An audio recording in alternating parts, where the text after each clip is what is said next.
If you're experiencing these signs, you might be a top rare dark chosen one. You felt it, haven't you? That strange, haunting sensation that you are not like them. Not in a way that makes you better, not in a way that makes you special in the way the world defines special, but in a way that makes you different, so profoundly different that, at times, it feels like you're walking through life in a body that doesn't quite belong to this reality. People may not say it to your face, but you can feel the tension in their eyes, the unease in their silence, the subtle shift in their energy when you enter the room. It's not always fear, sometimes it's confusion, sometimes it's respect they don't know how to express. But most of the time, it's a quiet, unspoken recognition that you are something they can't categorize. And that's because you are among the rarest of the rare. You might be a dark chosen one. Now, before your mind jumps to fantasy or ego, understand this. Being a dark chosen one is not about power in the worldly sense. It's not about dominance, followers, or fame. It's about responsibility. It's about carrying a spiritual frequency so raw, so ancient, so disruptive to the illusion of the world, that your very existence acts as a signal, an alarm clock for sleeping souls, an invisible catalyst for transformation. You didn't choose this path. It chose you. And if you're experiencing certain signs so subtle they often go unnoticed or so overwhelming they make you question your sanity, it's time you understood what you truly are. Click subscribe to this channel to get more profound spiritual lesson. The first sign is the sense of not belonging, not just socially or culturally, but existentially. Since childhood, there's been a part of you that watched the world from behind a veil. You played the game, followed the rules, wore the masks, but deep inside you knew this isn't it. This isn't real.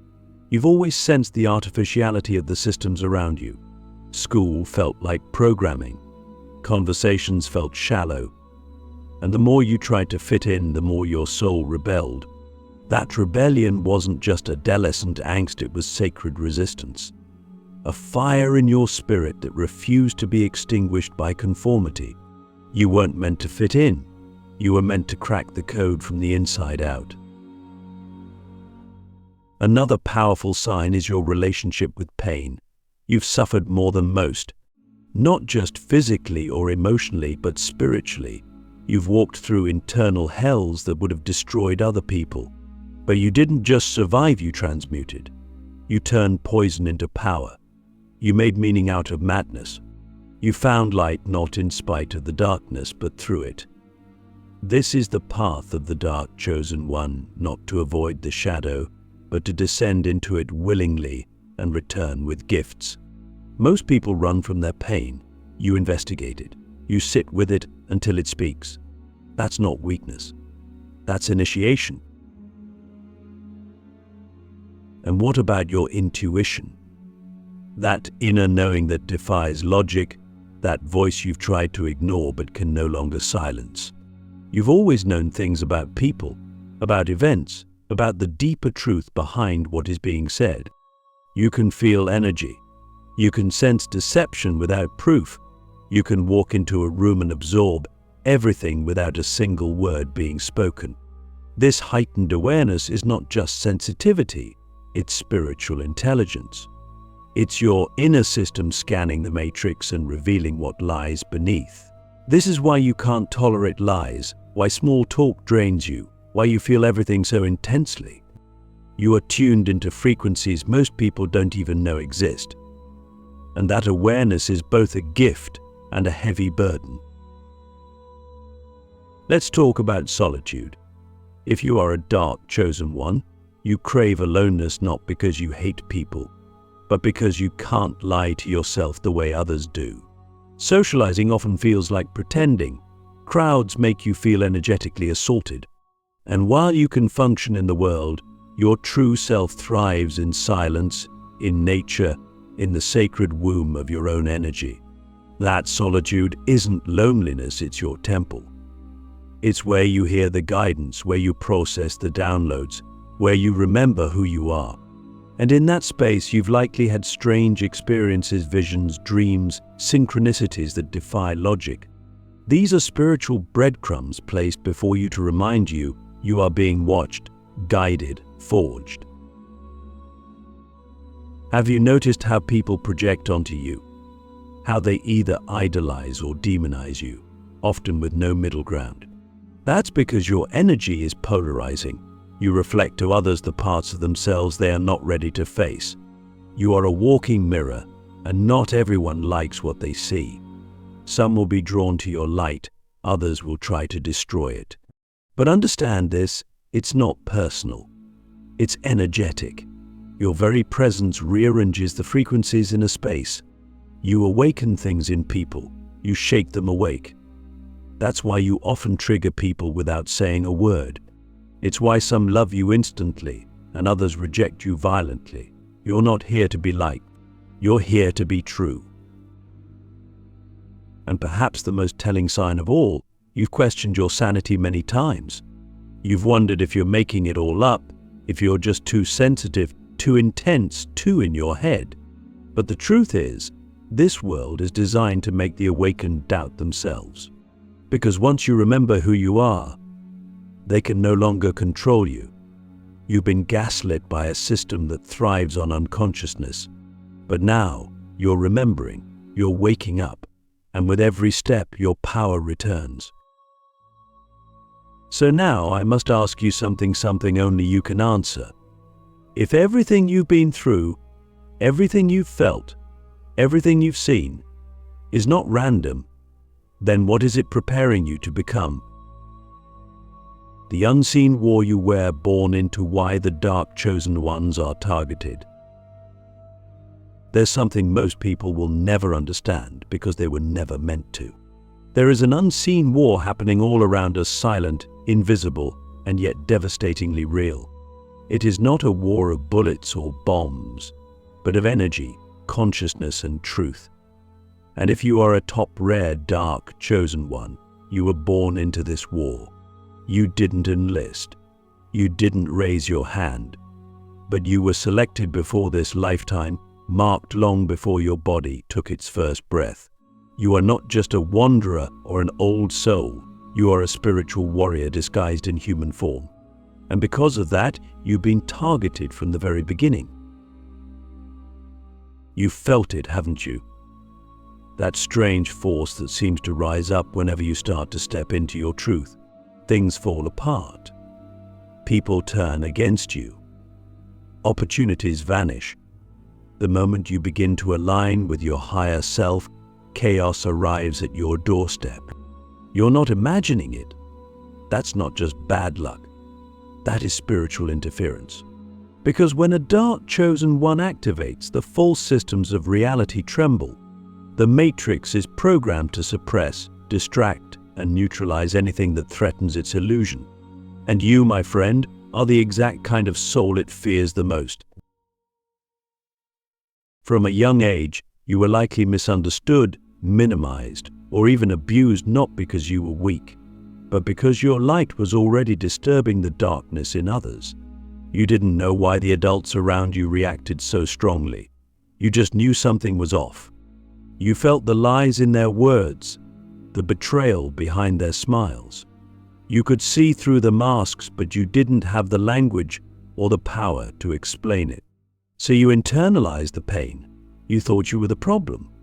But it wasn't you. It was the system's response to a soul that couldn't be controlled.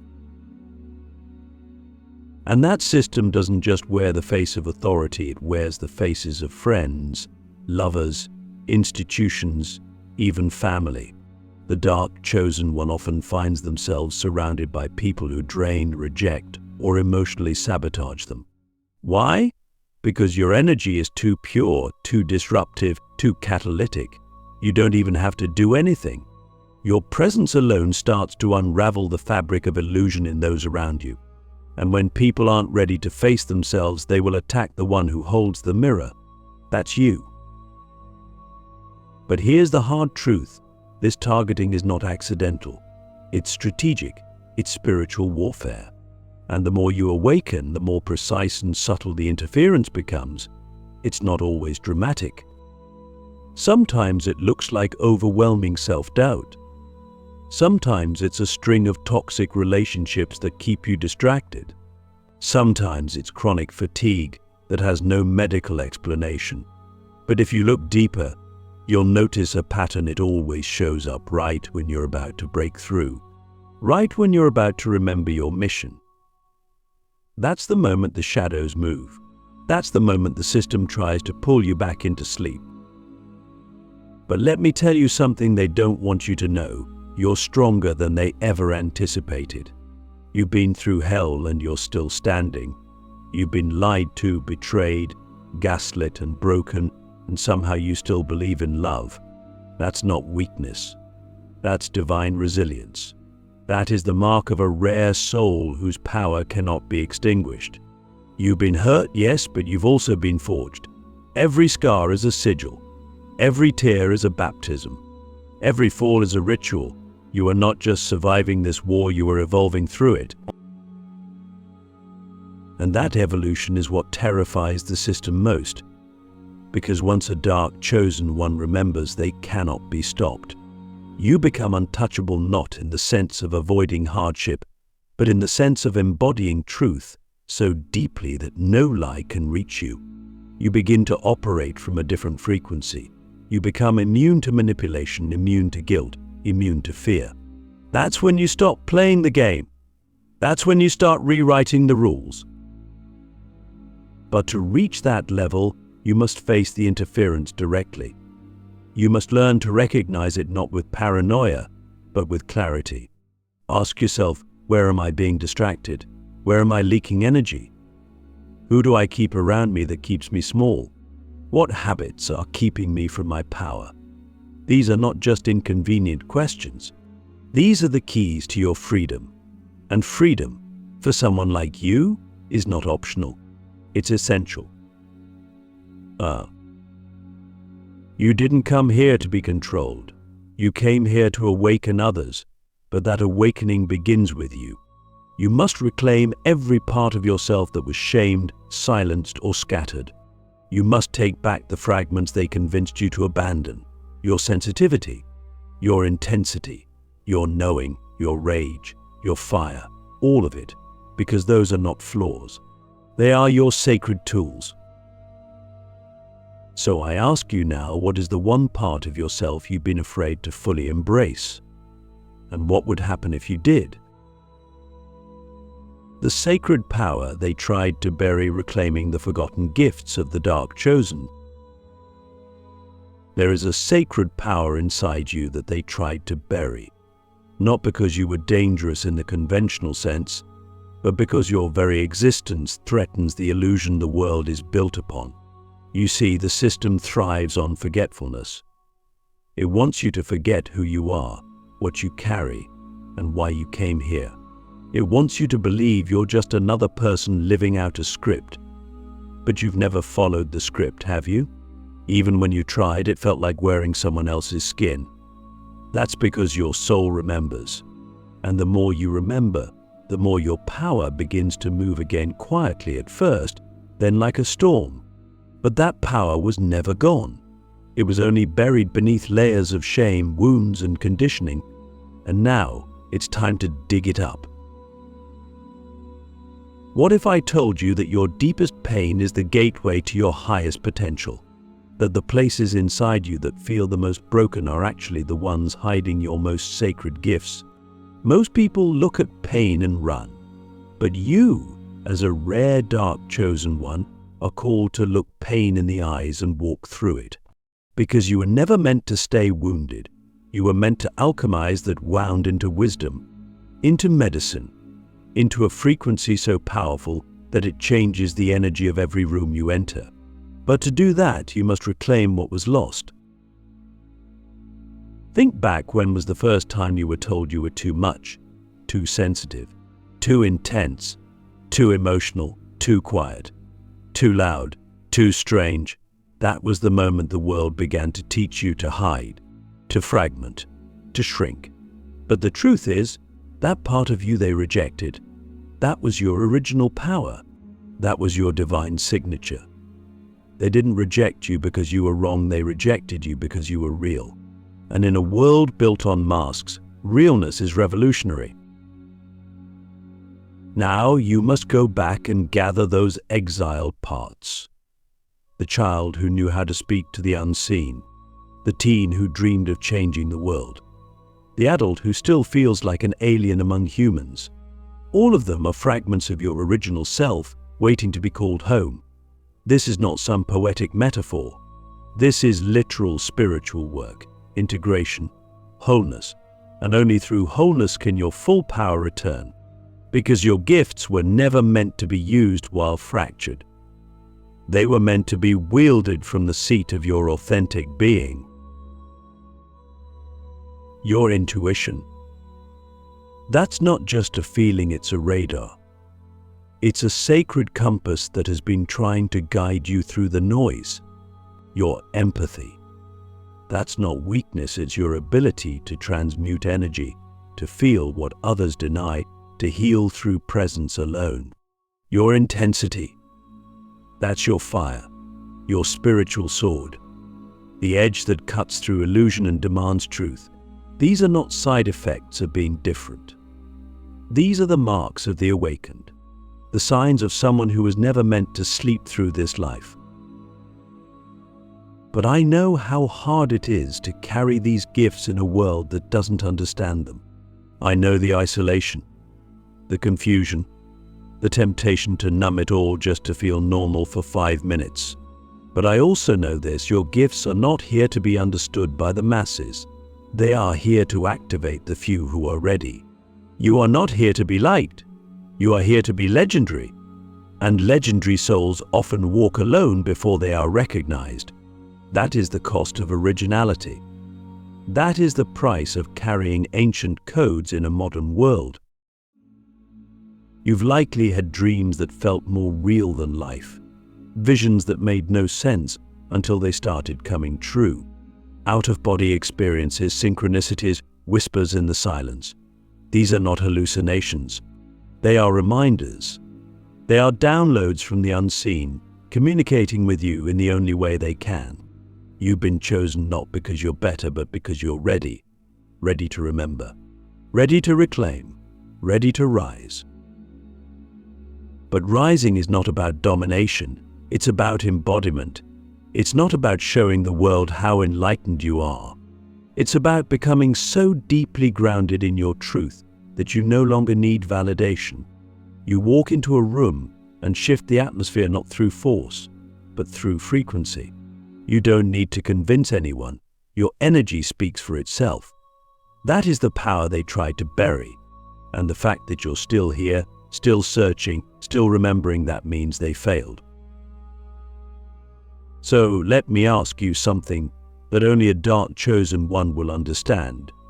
If the world never applauded, never validated, never recognized your gifts, would you still choose to live them fully? The final return, why you are the catalyst the world has been waiting for.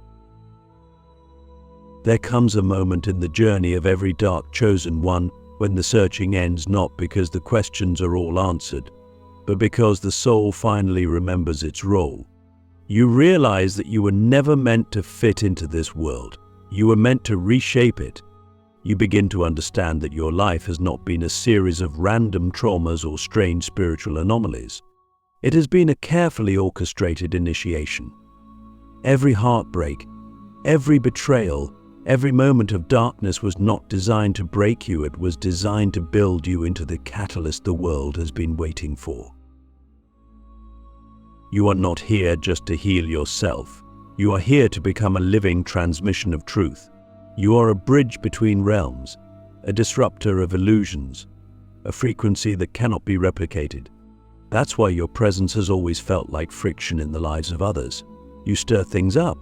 You cause people to confront what they've buried. You don't even have to speak. Your energy alone does the work. And now, after everything you've survived, it's time to stop running from that power. It's time to stop playing small. You didn't come here to be understood. You came here to remember. and in doing so, help others remember too. The final return is not a destination, it's a state of being. It's when you no longer seek permission to be who you are. It's when you stop just surviving and finally step into living as your whole, integrated self. You drop the masks. You embrace your shadow. You no longer dilute your truth to make others comfortable. You speak when it's inconvenient. You love when it's dangerous. You stand when it's easier to kneel. Because you have become the embodiment of the sacred fire, you are the storm and the silence that follows. This world is in a deep sleep, but awakeners like you were sent to shake it. You are not here to save anyone, but your very act of being can serve as a spark. Every time you live fully in your truth, you send out a ripple. Every time you refuse to collapse into fear, you hold the frequency of freedom. And that is how the world changes, not through mass movements, but through rare souls who dare to awaken first. So I ask you now, with everything in you, are you ready to stop hiding? Are you ready to stop questioning your worth and start owning your role? Because the time is no longer coming. The time is now. You are not waiting for the world to change. The world has been waiting for you. Let it begin.